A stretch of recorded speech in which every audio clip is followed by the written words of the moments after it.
सो हर बच्चा अलग अलग तरीके से ए लिखता है, अलग तरीके से बी लिखता है नॉर्मली। और शिक्षक का ये काम है कि बच्चे को सिखाए कि ए ऐसा लिखना है, बी ऐसा लिखना है, क इस तरीके से लिखना है। सो पहली बात शिक्षक को ये समझना पड़ेगा कि हर बच्चा यूनिक है और हर इंसान यूनिक है। सो हर कोई अलग अलग तरीके से लिख सकता है, पॉसिबिलिटीज हो सकती है। अब जैसे एक ये बंद ए है, एक ए का ये मुंह खुला हुआ है, तो इसका कुछ अलग मतलब है, इसका कुछ अलग मतलब है। सो अगर टीचर्स को लिखना है तो टीचर का ए जो है वो ए के जैसा होना चाहिए, ये यू भी हो सकता है अगर इसका मुंह खुल गया।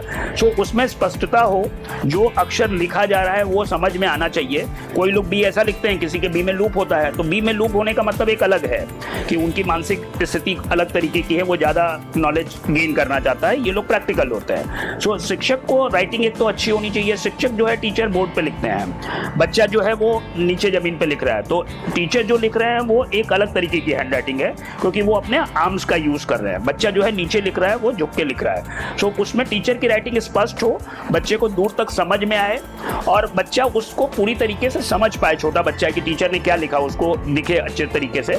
सो राइटिंग में थोड़ा सा बदलाव हो सकता है हर बच्चे की, बट राइटिंग में ये है कि स्पष्टता हो, जो लिख रहा है वो क्लैरिटी हो, उसका जो ई है वो सी के जैसा ना दिखे, सी जो है वो ई के जैसा ना दिखे, टी एल के जैसा दिखे नहीं, पी बी के जैसा नहीं दिखे। सो कंफ्यूजन नहीं होना चाहिए, क्योंकि थोड़ा सा अगर इसमें चेंज कर देंगे जैसा इसने चेंज किया, सो ए का मतलब वो यू हो जाएगा खाली इसका मुंह खुला होने की वजह से। सो क्लैरिटी होनी चाहिए और वो हर बच्चे को समझे कि उस बच्चे की क्या विशेषता है, उसके हिसाब से उसको कस्टमाइज तरीके से राइटिंग दे, जैसा हम लोग देते हैं कि कस्टमाइजेशन में, क्योंकि हर घोड़ा बिल्ली बकरी सारे लोग एक जैसे नहीं हो सकते, हर की अपनी अपनी काबिलियत है। तो मछली अगर तैरना जानती है और पेड़ पे नहीं चढ़ सकती, तो इसका मतलब उसकी काबिलियत में कमी नहीं माना जा सकता है।